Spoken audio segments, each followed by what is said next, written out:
Shalom Bapak Ibu Saudara, selamat malam. Malam hari ini bersama-sama ibadah online untuk doa malam kita malam hari ini.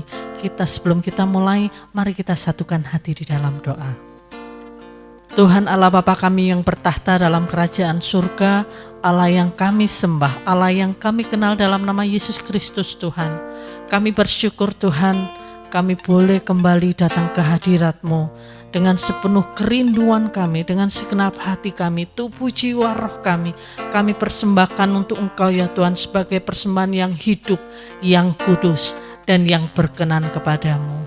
Dan kami menyerahkan jalannya ibadah doa malam ini dalam tangan-Mu, dan kami mohon urapan Tuhan untuk kami boleh mendengarkan kebenaran firman Tuhan, dan kami percaya dengan firman-Mu kami boleh dikuatkan, kami boleh ditegur, kami boleh diajar, sehingga jalan kami melangkah seturut kehendak-Mu dalam kehidupan kami. Terpuji nama-Mu ya Tuhan Yesus. Di dalam nama Yesus kami siapkan hati kami untuk ibadah doa malam hari ini. Haleluya, amin. Haleluya Yesus. Haleluya. Terima kasih Tuhan. Ya Allah, Engkau kerinduanku, selalu ku cari wajah-Mu Tuhan, seperti tanah yang kering rindukan air, demikianlah jiwaku rindu Engkau.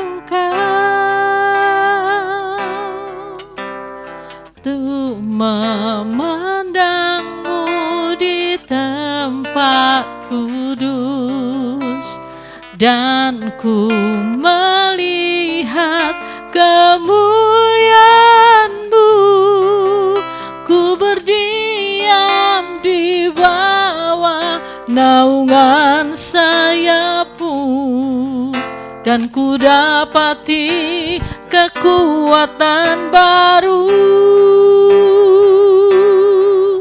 Sebab kasih setia-Mu lebih dari hidup, kebaikan-Mu melimpah atasku. Jiwaku melekat kepadamu Tuhan, betapa ku merindukan-Mu.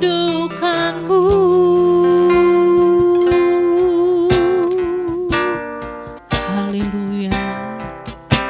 Ya Allah, Engkau kerinduanku, selalu ku cari wajah-Mu Tuhan, seperti tanah yang kering rindukan air, demikianlah jiwaku rindu Engkau. Ku memandang-Mu di tempat kudus, dan ku melihat kemuliaan-Mu. Ku berdiam di bawah naungan sayap-Mu, dan ku dapati kekuatan baru. Sebab kasih setia-Mu lebih dari hidup, kebaikan-Mu melimpah atasku. Jiwaku melekat kepadamu Tuhan, betapa ku merindukan-Mu. Sebab kasih setia-Mu lebih dari hidup, kebaikan-Mu melimpah atasku.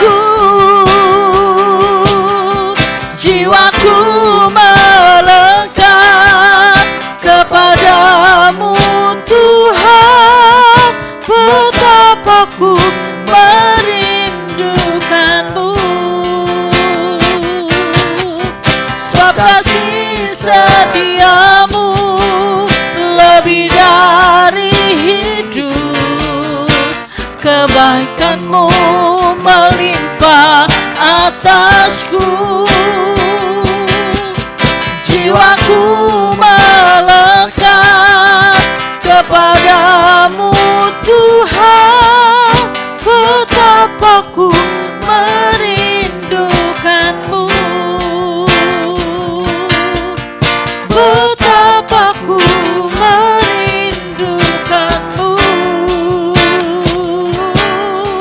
betapa ku merindukanmu.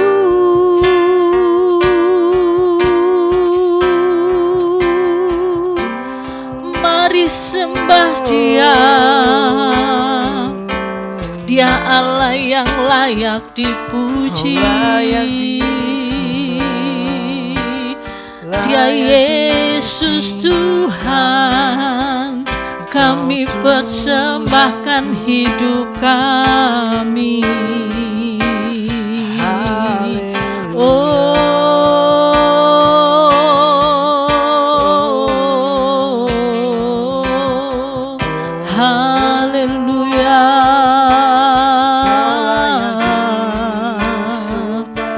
Oh Yesus,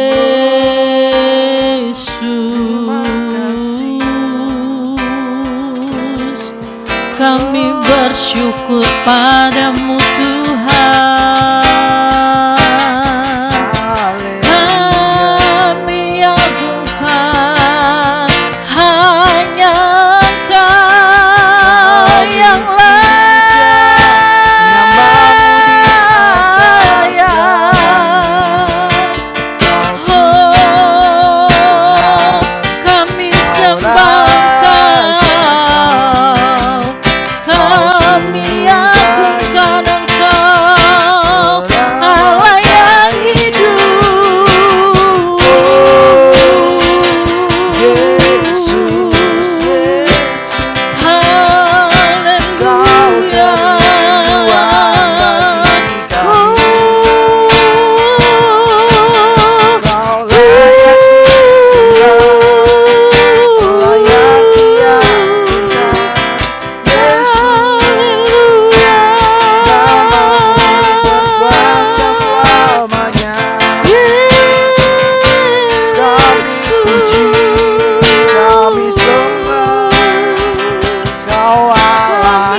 kami bersyukur Tuhan,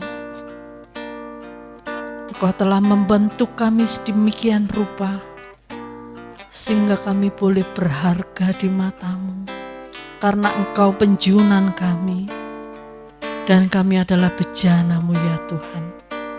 Terima kasih Bapa di surga, terima kasih Yesus. Haleluya, haleluya.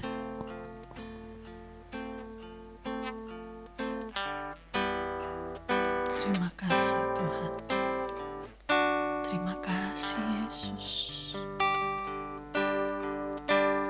Haleluya, haleluya Yesus, haleluya.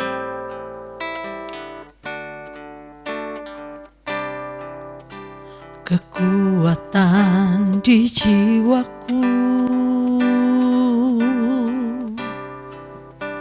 ketenangan di batinku, ada dalam hadirat-Mu, ku menyembah-Mu.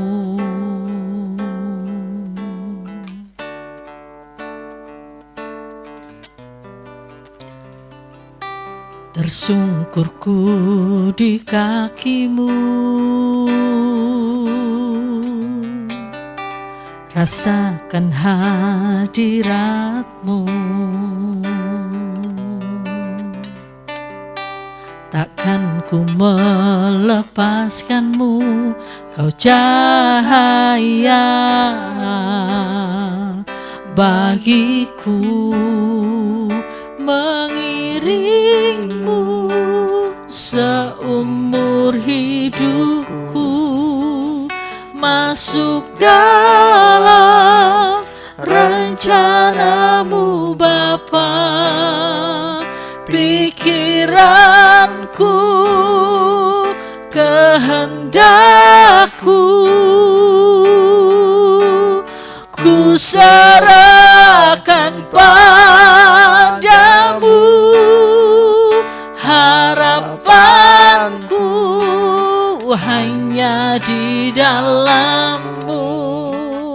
Ku kan teguh bersama-Mu Tuhan, jadikanku bejana-Mu untuk memuliakan-Mu.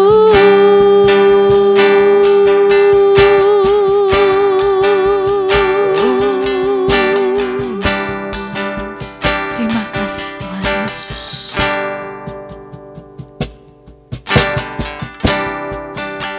Kekuatan di jiwaku, ketenangan di batinku, ada dalam hadirat-Mu, ku menyembah-Mu.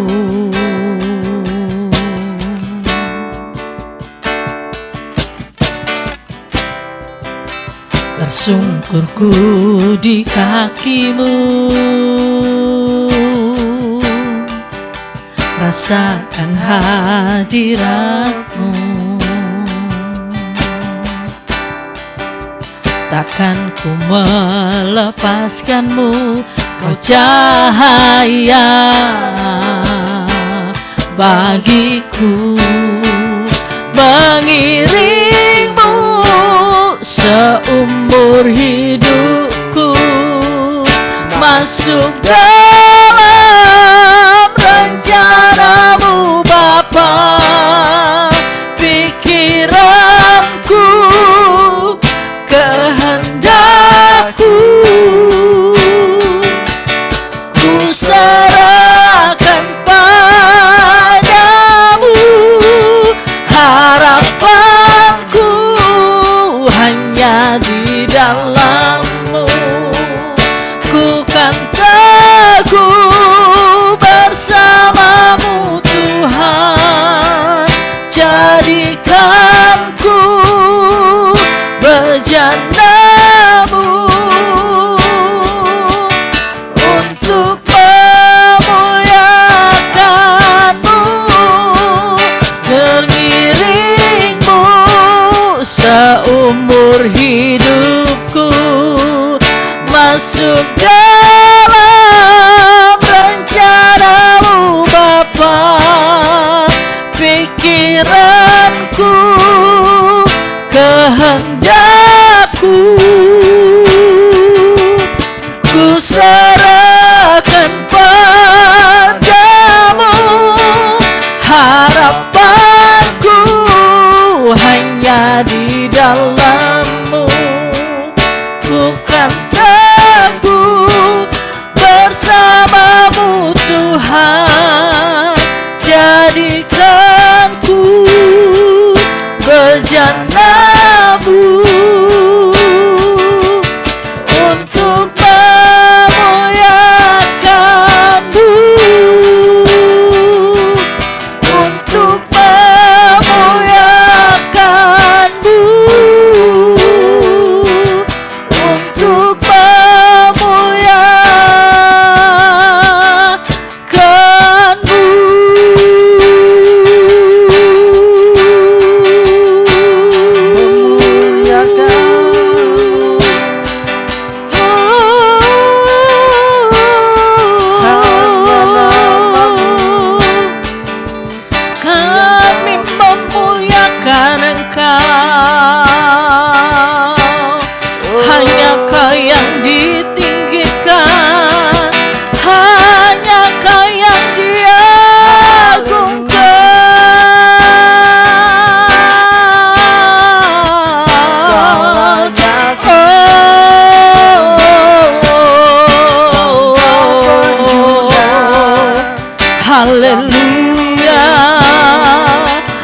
Kami masyurkan Engkau, Allah yang hidup, Allah yang baik.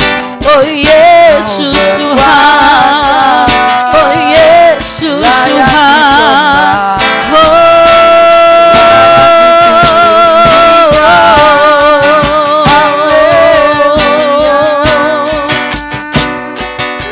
Kami tinggikan nama-Mu Tuhan.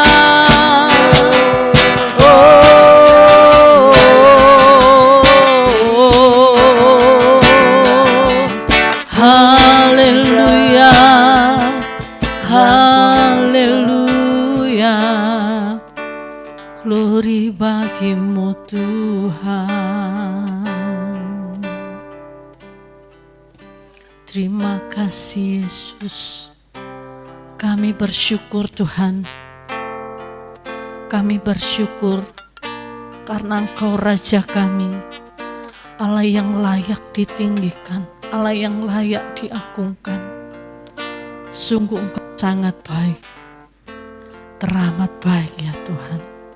Segala pujian, segala hormat kami persembahkan hanya kepada-Mu ya Tuhan Yesus. Haleluya, haleluya.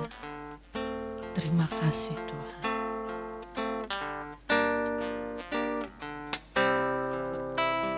Bagi Allah yang mulia,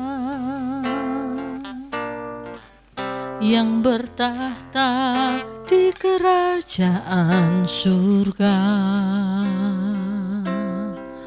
bagi anak domba Yesus Kristus Tuhan, Engkau layak disembah. Mari datang kepada-Nya, sujud di hadapan tanya.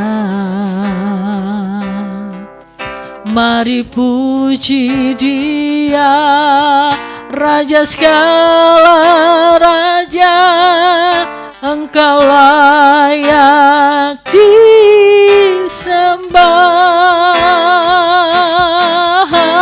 Haleluya, haleluya, terpujilah nama-Mu.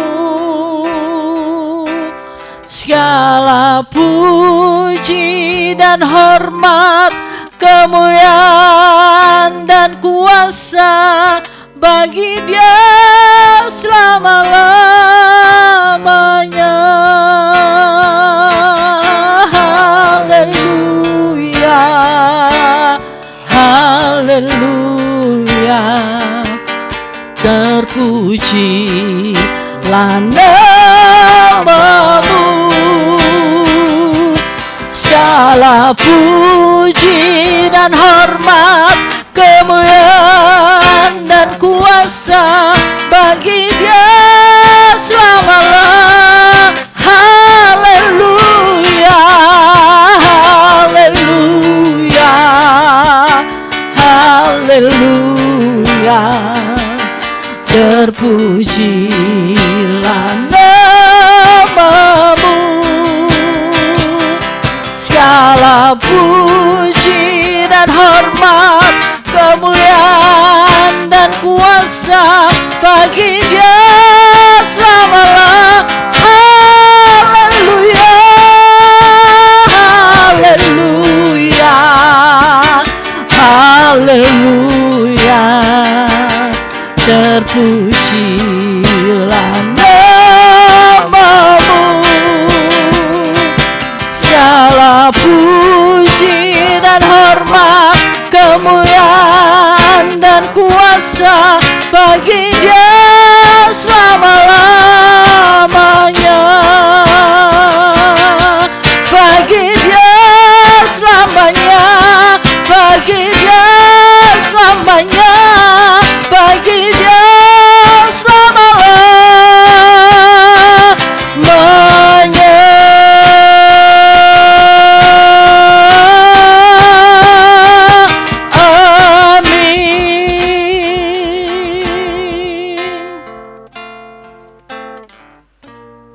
terima kasih Tuhan. Kami telah memuji dan muliakan nama-Mu. Saatnya kebenaran firman Tuhan boleh disampaikan kepada setiap kami. Kami dengan segenap hati mau mendengarkan firman-Mu. Urapi hamba-Mu, pakai hamba-Mu. Curahkan hikmat-Mu Tuhan, agar setiap kebenaran yang disampaikan boleh menjadi berkat dan kekuatan dan pengetahuan bagi setiap kami. Terpujilah nama-Mu Tuhan Yesus, dan demi nama Yesus Kristus Tuhan, kami siap mendengarkan firman Tuhan. Haleluya, amin. Shalom. Hari ini PA kita memang spesial, Bible Class, spesial kemerdekaan. Saya akan berbicara tentang kepastian keselamatan. Karena ini penting sekali buat kita, setiap orang yang percaya. Karena ada banyak orang Kristen yang sedang bergumul, mungkin sudah bertahun-tahun, berpuluh-puluh tahun jadi orang Kristen, masih tidak meyakini keselamatannya. Keselamatan itu bisa hilang atau keselamatan itu kekal dari Tuhan. Nah, makanya saya katakan tadi itu ya, begitu banyak orang bergumul, lost, safe, pasti selamat apa enggak ya saya ini? Saya kalau mati pasti masuk surga apa enggak ya? Nah, ada alasan-alasan tertentu ya, kenapa orang Kristen itu tidak memiliki kepastian tentang keselamatannya. Nah, yang pertama, seringkali orang tidak punya kepastian keselamatan karena dia tidak bisa mengingat atau tidak bisa menunjukkan, iya kapan ya saya terima Yesus. Itu memang masalah besar ya. Nah, makanya ada orang yang meragukan. Tapi mungkin kalau sudah ingat, saya sudah terima Yesus. Nah, memang kadang-kadang kita lupa tanggalnya seperti itu. Nah, alasan yang kedua, kenapa orang tidak punya kepastian akan keselamatan?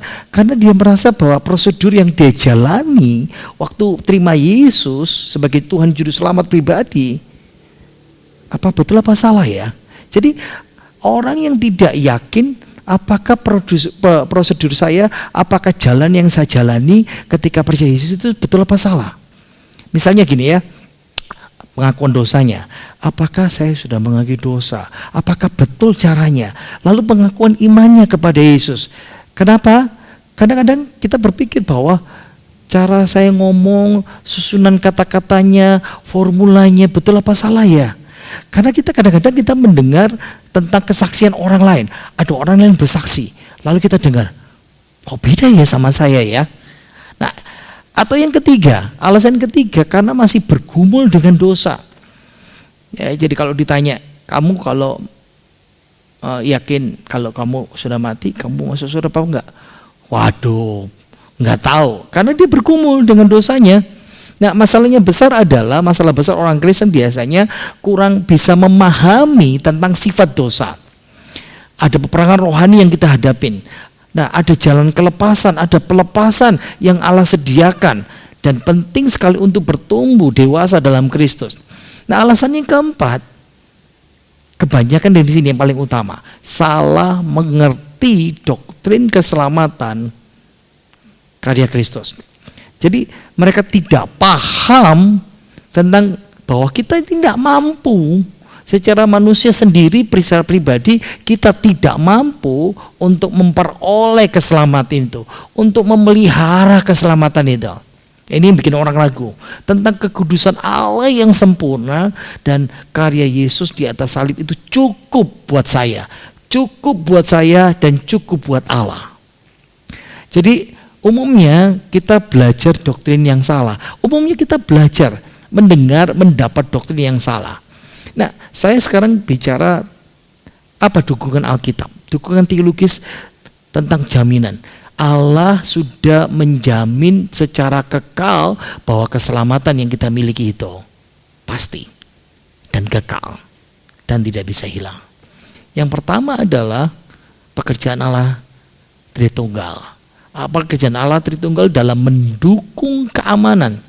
Nah, ini gambar slide bagian begini ini ya. Ini kadang-kadang bagian yang mudah, yang sederhana, walaupun Allah kita itu maha ya, tapi digambarkan secara sederhana itu seperti segitiga. Yang pertama, Bapa adalah Allah, Anak adalah Allah, dan Roh Kudus adalah Allah. Tapi anak, lihat di sini ya, anak bukan Bapa, Bapa bukan Roh Kudus bukan anak, Roh Kudus bukan anak. Nah, itulah sebabnya ini disebut Tritunggal. Nah, sekarang kita melihat pekerjaan Allah Tritunggal untuk mendukung keamanan, jaminan keselamatan kekal kita. Kita pertama bicara soal Bapa. Apa yang Bapak lakukan sama saudara dan saya? Nah, tadi itu ayatnya tentang Efesus pasal 1 ayat 3 sampai 14. Tentang Bapak, apa yang Bapak kerjakan buat kita. Ayat 14, ayat 4 dan 5 versi bahasa Indonesia masa kini ya. Dalam Kristus Allah berarti Bapa telah memilih kita sebelum dunia dijadikan. Dia telah memilih kita dalam kasih menjadi umatnya yang kudus dengan tidak bersalah di hadapannya. Sebelum dunia ini dijadikan, Allah telah menetapkan kita menjadi anaknya melalui Yesus Kristus. Sesuai dengan kehendaknya, itulah yang berkenan kepadanya. Kita tahu, kalau kita melihat dunia itu dimulai dari penciptaan.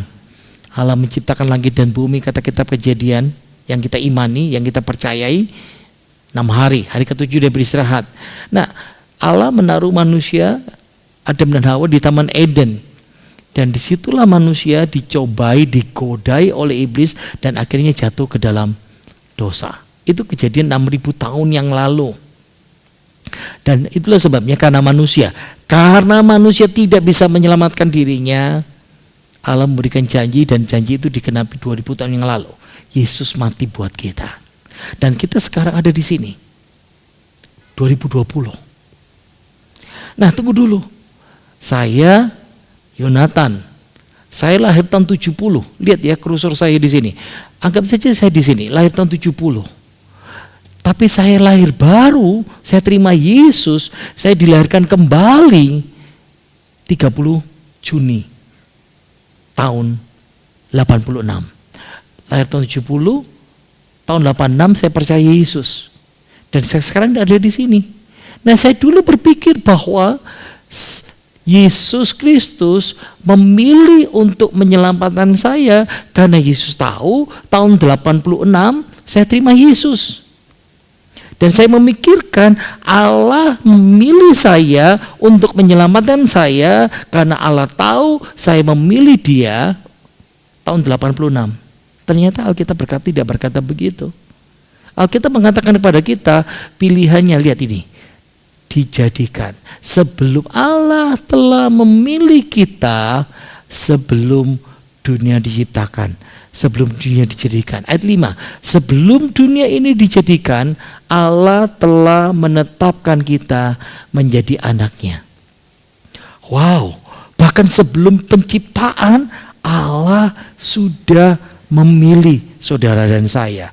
Dan itu sebabnya kesimpulan, apa pekerjaan Bapa, Allah Bapa dalam keselamatan?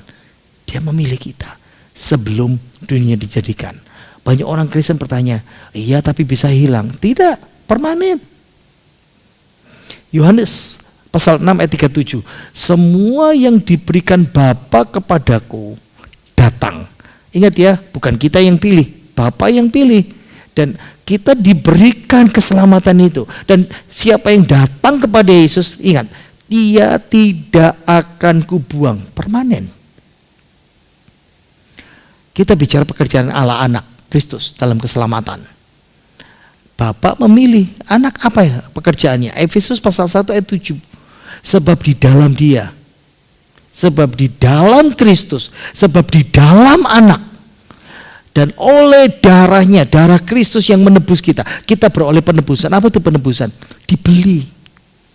Kita terjual dalam pasar dosa, perbudakan dosa. Kita tidak bisa bayar. Seberapapun perbuatan baik kita, kita orang berdosa, tidak bisa bayar. Itu sebabnya Yesus mati buat saudara dan saya. Dia mati di salib, membayar lunas hutang dosa kita. Saya kembalikan kepada slide yang tadi itu. Lihat ya. Lihat di sini. Lihat kursor saya. Kita sekarang di sini tahun 2020. Saya lahir tahun 70.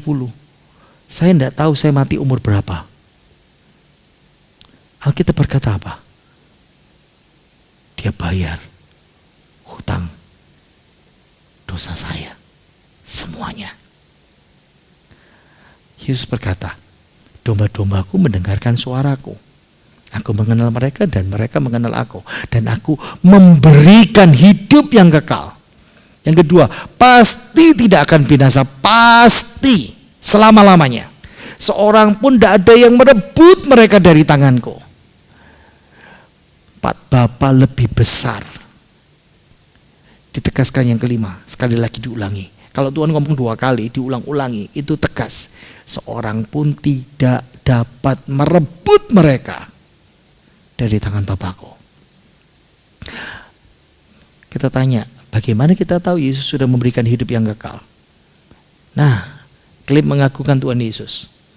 Aku berkata kepadamu sesungguhnya, barang siapa satu dengar perkataanku, nomor 2 percaya kepada Dia yang mengutus aku, percaya kepada Bapa yang mengutus Yesus, baru dia punya hidup kekal, tidak turut dihukum, pindah dari neraka ke dalam hidup yang kekal di surga. Dengar firman Tuhan, percaya, mengimani. Permanen. Ya, kalau Bapa kasih, tidak akan kubuang. Pekerjaan Bapa memilih, pekerjaan Yesus menebus. Lalu apa pekerjaan Roh Kudus dalam keselamatan? Memeteraikan. Sekarang kita lihat ayat 13 dan ayat yang ke-14 ya. Sebab di dalam Dia kamu juga, karena kamu, nah kita dengar Injil keselamatan lalu percaya. Di dalam Dia, lihat ya, dengar lalu percaya. Saat itu kita dimeteraikan dengan Roh Kudus. Ingat ya, seperti inilah. Waktu Yesus mau naik ke surga, dia berkata, aku tidak membiarkan kamu piatu sendiri. Aku akan berikan kepadamu Roh penolong, menjadi penghibur. Nah, Roh Kudus itu fungsinya apa? Meterai. Meterai itu untuk apa? Jaminan. Orang kalau tidak ada jaminan, tidak yakin. Nah, sampai kita memperoleh seluruhnya, yaitu penebusan yang menjadikan kita milik Allah. Apa itu? Sampai kita di surga. Supaya kita yakin sampai di surga, memperoleh seluruhnya, memperoleh seluruh penebusan itu, apa jaminannya? Roh Kudus. Meterai itu menjamin keamanan. Nah, zaman dulu ya, lihat ya, di zaman Paulus, Alkitab. Saya tulis surat kepada saudara. Lalu lihat ya, di situ ada merah, itu yang merah ini lilin. Ini lilin yang diberikan, dituangkan di sini panas-panas. Lalu dicap dengan stempel, segel atau cincin meterai. Untuk apa? Nomor 1 ya, tanda kepemilikan dalam keadaan tersegel. Misalnya saya berikan surat kepada si A, tapi saya lewat si B, tidak langsung kepada si A. Nah, si B terima, dia tidak bisa buka. Karena nomor 2 pengaman segel itu, meterai itu untuk menjaga isi. Hasilnya si A yakin bahwa si B tidak akan baca surat itu, tidak akan buka surat itu. Nah, Roh Kudus itu sama. Dia menjamin kita sampai di surga. Roma katakan kepada kita, ya, sebab jika kamu mengaku dengan mulutmu bahwa Yesus adalah Tuhan, yang kedua iman.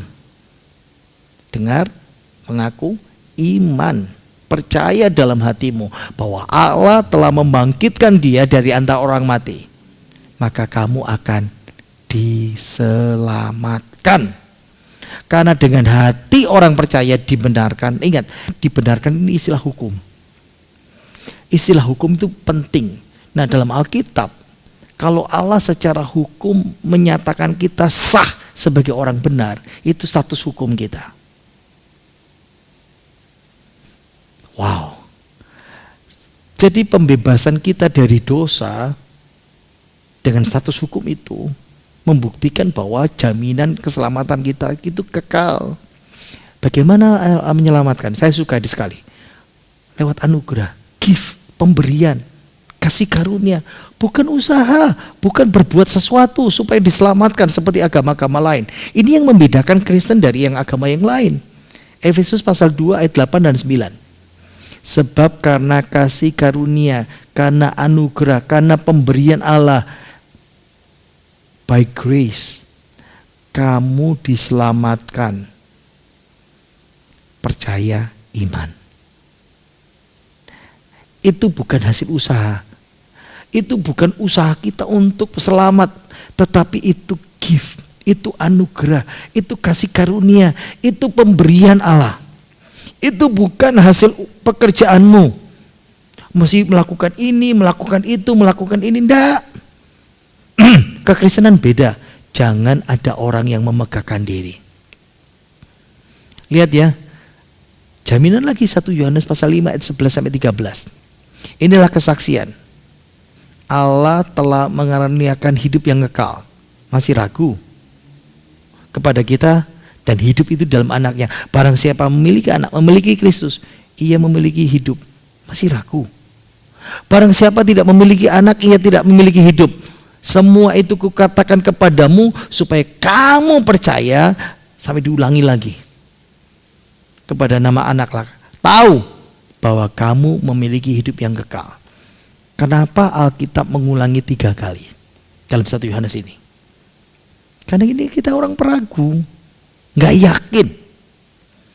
Roma pasal 8 ayat yang pertama, sebab di dalam Kristus sudah tidak ada lagi penghukuman. Nah, jaminan Roma pasal 8, lihat ya, kita tidak dihukum. Orang percaya, tidak ada orang percaya yang dihukum masuk neraka. Itu Alkitab.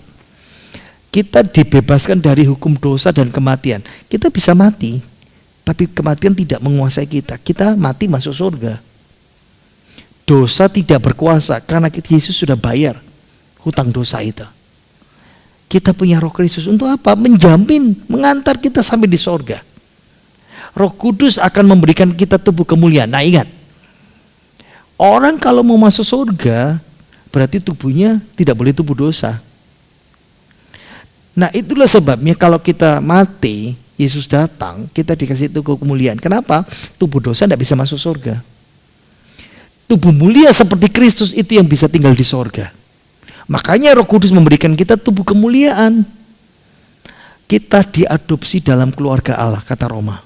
Apa itu? Alkitab berkata, Injil berkata, Yesus berkata, tetapi iblislah yang menjadi bapamu. Dulu kita anaknya iblis, keluarganya setan. Tapi begitu percaya diadopsi jadi anak Allah, keluarga Allah. Kita menerima pembebasan, penebusan tubuh kita. Ini hubungan yang ayat 8 pasal 11 ya, sama persis. Kita punya pengharapan yang pasti digenapin. Kita menjadi sama seperti Kristus. Kenapa? Karena kalau tinggal di surga harus sama. Semua yang dipredestinasi, semua yang ditentukan dari semula, yang tadi itu Efesus, pasti punya tubuh kemuliaan, dipermuliakan seperti Kristus. Tidak ada yang bisa memisahkan. Penindasan, kesusahan, masalah, kemiskinan, kelaparan, bahkan kuasa kegelapan tidak bisa memisahkan dari kita kasih Kristus.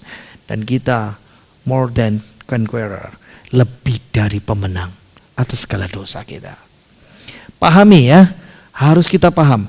Makanya Roma pasal 8 ayat 38 dan 39. Aku yakin bahwa baik maut, kematian, neraka maupun hidup, baik malaikat maupun pemerintah-pemerintah, baik yang ada sekarang maupun yang akan datang, ataupun kuasa-kuasa baik yang ada di atas, yang di bawah atau makhluk lain, tidak akan dapat memisahkan kita dari kasih Allah yang ada dalam Kristus Yesus Tuhan kita. Jadi kita harus memahami ya, dukungan teologis jaminan kekal. Roma, lihat ya di sini ya. Hidup manusia itu dibagi 3 hal. Masa lalu, masa sekarang, masa akan datang. Bicara masa lalu. Ketika saya percaya saat menerima Yesus, saya sudah diselamatkan. Dari apa? Bebas dari maut, kematian, dan Kenapa? Karena Yesus mati buat saya, dan itu menghasilkan posisi sebagai orang kudus dan dapat pembenaran dari Tuhan. Sah secara hukum. Sekarang, nah kadang-kadang kita kan jatuh bangun kan, makanya Tuhan kasih. Sekarang keselamatan kita sudah diselamatkan, kita disuruh Tuhan berjalan dalam roh taat. Kadang-kadang kita jatuh, kita gagal. Tuhan tahu kita suka jatuh bangun. Dan itu sebabnya kita akan selalu diselamatkan. Kenapa? Ada Roh Kudus ngomongin kita, menegur kita, kita mendugakan kita kayak berdosa. Jatuh bangun itu progresif seperti ini. Tapi future, masa datang, kita lihat dapat tubuh baru. Di mana itu? Waktu Yesus datang. Kenapa dapat tubuh baru? Karena masuk surga harus punya tubuh kemuliaan. Kalau tidak punya tubuh kemuliaan, tidak bisa masuk surga. Kalau tubuhnya tidak sama seperti Yesus, tidak bisa masuk surga. Dan itu sebabnya Roma katakan kepada kita, dosa tidak lagi berkuasa nanti waktu Yesus datang. Jadi kita harus memahami ya, Roma 8 ayat 24. Dan oleh kasih karunia telah dibenarkan dengan cuma-cuma, gratis, karena penebusan dalam Kristus Yesus.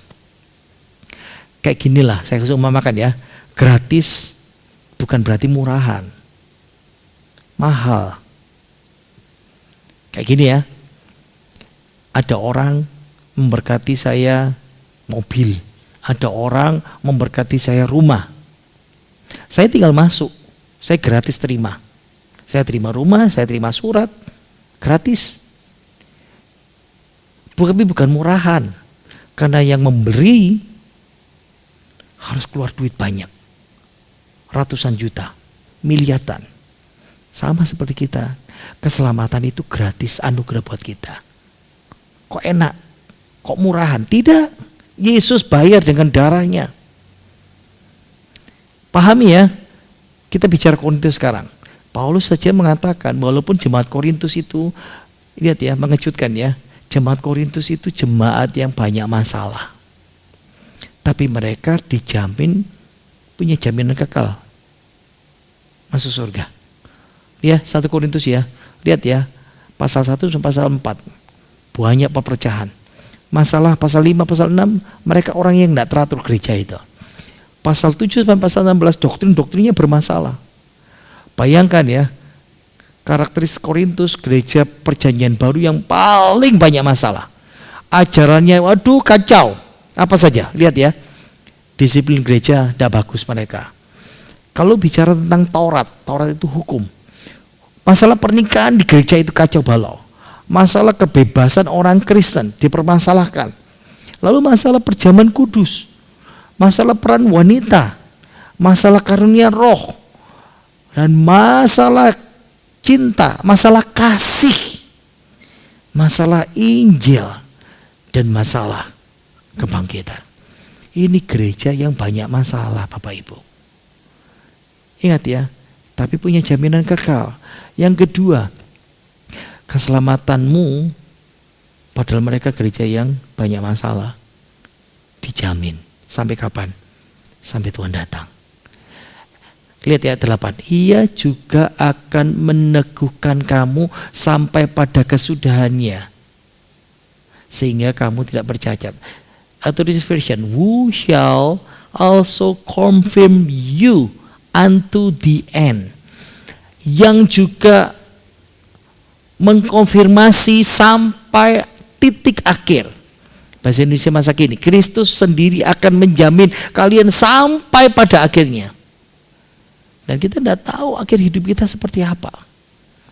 Sesudah ini kita jatuh bangun seperti apa. Lihat ya.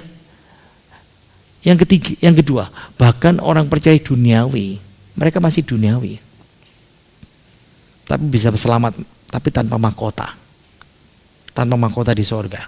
Ya, pasal 3 ayat 11. Karena tidak ada seorang pun yang dapat meletakkan dasar lain. Apa itu? Keselamatan.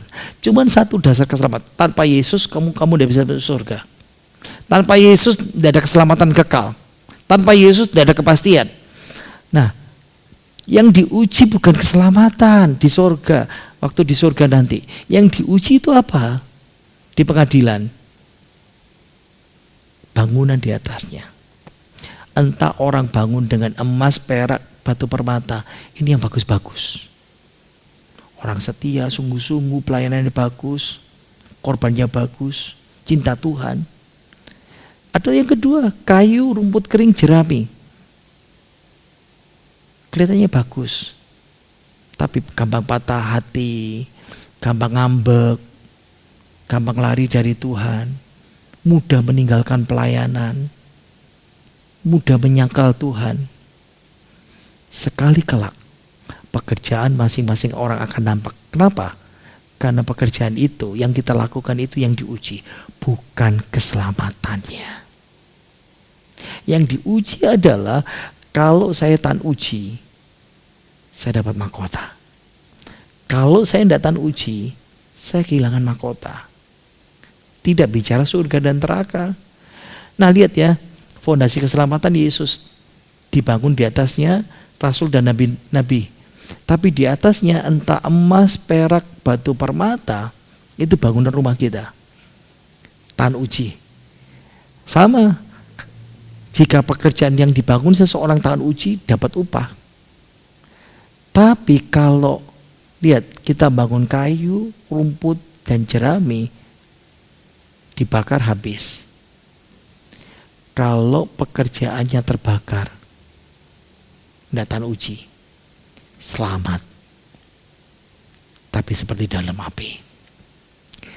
Bahkan yang ketiga, di jemaat itu ada yang incest. Apa itu incest? Hubungan sedara. Ini hubungan seks, dosa seks besar. 1 Korintus pasal 5, ada orang mendengar ada percabulan. Percabulan yang orang kafir saja kalah. Ayat 1. Ayat 3. Ya. Secara badani, ayo kita jatuhkan hukuman. Ayat 4. Berdoa dalam roh, diserahkan orang yang dosanya keterlaluan ini. Dihukum, diserahkan dalam nama Yesus kepada iblis ayat 5. Sama seperti diserahkan seperti Ayub. Supaya apa? Dihukum Tuhan. Supaya binasa tapi selamat. Yang keempat, bahkan orang Kristen yang doktrinnya goyah-goyah. Ini di Korintus. Disuruh tetap melayani.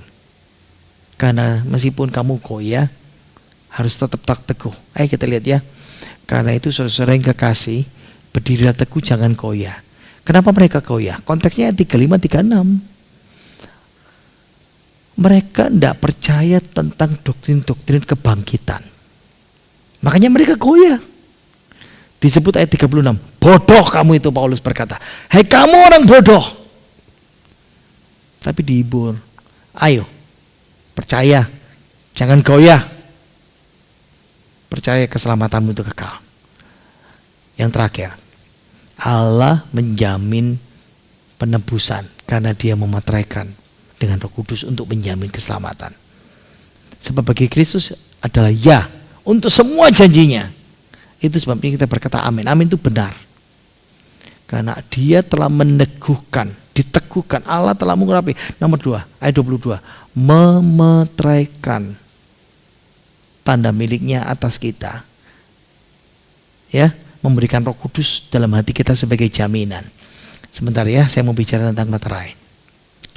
Gini ya, backgroundnya seperti ini. Zaman dulu, tadi itu saya katakan, ingat ya tadi itu ya, dituangkan lilin, dicap dengan entahkah cincin, entahkah dengan stempel, itu tanda otoritas. Apa yang dikatakan? Artinya, yang pertama bicara otentik, itu dari Yonatan. Itu tanda pemilik Yonatan. Otoritas ini Pak Yonatan yang ngomong. Tapi sekarang kita bicara tentang Allah. Allah mengatakan bahwa ini otentik, Allah yang bicara, bukan manusia. Pemilik, saya dimiliki oleh Allah melalui Roh Kudus. Roh Kuduslah yang berotoritas menangani hidup saya sampai di kekekalan. Nah, sekarang Allah bicara karena kita mudah tidak percaya, makanya dikasih double, ganda, meterai dan jaminan. Apa? Allah memeteraikan dan memberikan jaminan. Apa itu? Roh Kudus.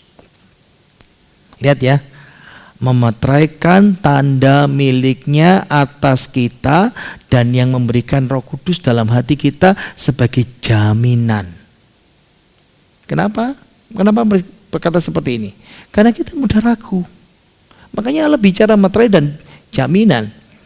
Lihat ya, kita tidak dimeteraikan oleh Roh Kudus. Jadi Roh Kudus kasih cap. Enggak. Cap meterainya itu Roh Kudus. Di dalam dia, kamu juga, saudara dan saya juga, ketika kita percaya, ketika kamu percaya, kita dimeteraikan. Kayak gini sajalah. Saya kasih ilustrasi ya. Saya beli benda A kepada saudara. Saya misalnya saya beli motor. Saya bilang sama si A, oke, motormu saya beli ya. Berapa? Oke, 10 juta harganya. Lalu kami bikin surat perjanjian. Pihak pertama penjual A, pemilik motor ini. Pihak B nama Jonathan. Lalu klausulnya membeli motor merek ini, tahun sekian, nomor sekian, nomor BPKB sekian, seharga 10 juta dengan tanda jadi uang muka 2 juta. Lalu saya bayar. Di atas materai kami berdua tanda tangan. Lalu datanglah temannya si B. Dia tanya, kamu jual motor sama Pak Yonatan berapa? 10 juta. Aku mau 11 juta. 12 juta pun tak bayar. Pertanyaannya sekarang, bisa enggak perjanjian itu batal? Tidak. Karena itu materai. Sama enggak? Pemeteraian Roh Kudus itu kenapa? Karena kita belum sampai di sorga. Makanya perlu dijamin. Nah, kalau kita berdosa sekarang, bukan berarti Roh Kudus pergi. Karena dia meterai nempel. Tinggal di dalam kita. Kalau kita berdosa, kita mendukakan Roh Kudus. Tapi meterainya enggak hilang. Lihat ya, Efesus 1 ayat 13a. Kita dimeteraikan kapan? Waktu kita percaya.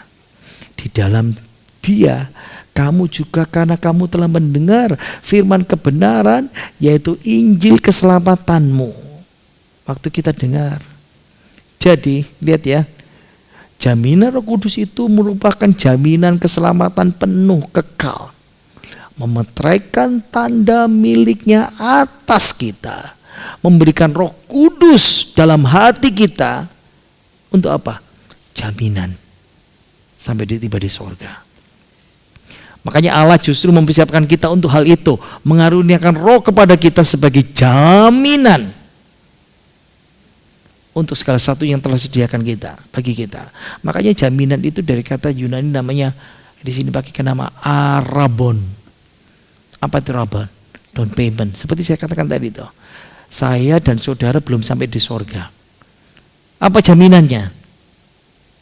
Apa uang mukanya? Roh Kudus. Angsuran pertama kita dikasih Roh Kudus. Apa jaminannya? Roh Kudus. Ini kiasan. Kenapa Roh Kudus dikasih sama kita? Karena kita belum sampai di sorga. Apa jaminannya? Kita pasti di surga. Ya Roh Kudus. Wow. Jadi maksud pemeteraian Roh Kudus itu adalah yang pertama, keamanan. Kita akan terus dan tetap dimeteraikan sampai hari penebusan selesai. Di mana? Di sorga. Yang kedua, saya bukan milik saya bukan milik iblis, saya bukan milik dosa, saya milik Allah. Yang ketiga, saya punya jaminan. Kesimpulannya sederhana. Setiap orang percaya. Kalau engkau enggak percaya, engkau enggak punya meterai Roh Kudus. Allah agen penyegelannya, bukan manusia. Roh Kudus itu meterainya. Dan setiap orang percaya dimeteraikan waktu dia menerima Yesus. Pertanyaannya, sudah terima Yesus belum? Dan pemeteraian itu nempel, lengket, tidak berubah sampai kita tiba di sorga. Jadi bicara jaminan kekal, pemeteraian adalah janji dan garansi untuk jaminan kekal. Kita pasti punya jaminan kekal hidup di sorga. Ada dua kesimpulan saya mau sampaikan. Ya, orang Kristen salah mengerti. Saya pasti diselamatkan bukan karena perasaan, tapi Alkitab mengatakan demikian. Jadi prinsip pertama berdasarkan fakta, bukan perasaan. Kalau iman dan kepastian keselamatan itu didasarkan apa? Diletakkan apa? Dasar apa? Janji Tuhan yang pasti, ya dan amin. Kalau didasarkan pada perasaan kita gampang terombang-ambing. Dan ingat ya, Alkitab berkata apa? Hati kita ini suka menipu. Betapa liciknya hati, lebih licik dari segala sesuatu. Jadi kadang-kadang kita bisa tertipu oleh perasaan kita. Jadi urutannya, lihat ya, fakta Alkitab, lalu ada iman, lalu perasaan. Nah, kebanyakan orang Kristen dibalik. Perasaan dulu, perasaan saya masuk surga apa enggak ya? Perasaan itu menipu. Bicara yang pertama fakta. Yang kedua, ingat ya, kepastian keselamatan itu berdasarkan fakta Alkitab, bukan karena usaha perbuatan. Kenapa? Kalau usaha perbuatan itu landasan, berarti keselamatan itu bukan anugerah lagi. Jadi dilema ya, kalau kita mendasarkan keselamatan kekal hidup di surga itu berdasarkan perbuatan, dilemanya apa? Sekarang bisa taat, di masa depan kita bisa jatuh bangun. Semua orang Kristen seperti itu, jatuh bangun. Dan ketika kita jatuh, kita merasa tidak pasti selamat. Lalu buat apa? Saya buat baik. Ingat ya, perbuatan, ketaatan, korban kita, pelayanan kita kepada Tuhan, sesudah kita diselamatkan, pasca keselamatan, itu bukan dasar masuk surga, tapi itu membawa upah. Dapat mahkota, dapat upah, dapat reward di kekekalan atau kehilangan upah. Pahami, kita punya jaminan kekekalan dari Allah, eternal security. Sudah yakin? Dan yakin bahwa sudah diselamatkan? Mari kita berdoa. Bapa kami dalam sorga, biarlah di bulan kemerdekaan ini, di bulan Agustus, kami boleh dimerdekakan dari perasaan yang salah, dari ajaran yang salah yang selama ini kami masih pegang, bahwa keselamatan dari Tuhan itu kekal. Keselamatan itu bukan berdasarkan perasaan, bukan berdasarkan kepada perbuatan kami, tapi berdasarkan anugerah Tuhan yang kami terima dengan iman percaya kami. Biarlah sidang jemaat-Mu boleh terus menerus dikuatkan dan diperbaharui, dan biarlah kasih dan kemurahan-Mu boleh ada dan menolong dan memberkati kami semuanya. Biarlah kami boleh dimerdekakan dari perasaan yang salah, boleh dimerdekakan dari perbuatan yang salah. Kami mau hidup kudus, kami mau hidup suci, kami mau hidup benar, karena kami sudah diselamatkan dan memiliki jaminan yang pasti. Di dalam nama Tuhan Yesus Kristus, Engkau memberkati kami semuanya. Mari kita angkat tangan kita terima berkat. Dan turunlah ke atas kita semuanya berkat-berkat dari Bapa, Putra, Roh Kudus, berkat hidup saudara dan saya mulai hari ini dan sampai selama-lamanya. Di dalam nama Tuhan Yesus, kita semuanya bisa berkata, amin. Bapak Ibu Saudara, kalau mau bisa mengingat-ingat kembali, saudara bisa putar ya. Putar kembali berkali-kali supaya bisa nangkep dalam pikiran saudara. Tuhan Yesus memberkati ibadah kita. Sampai ketemu lagi.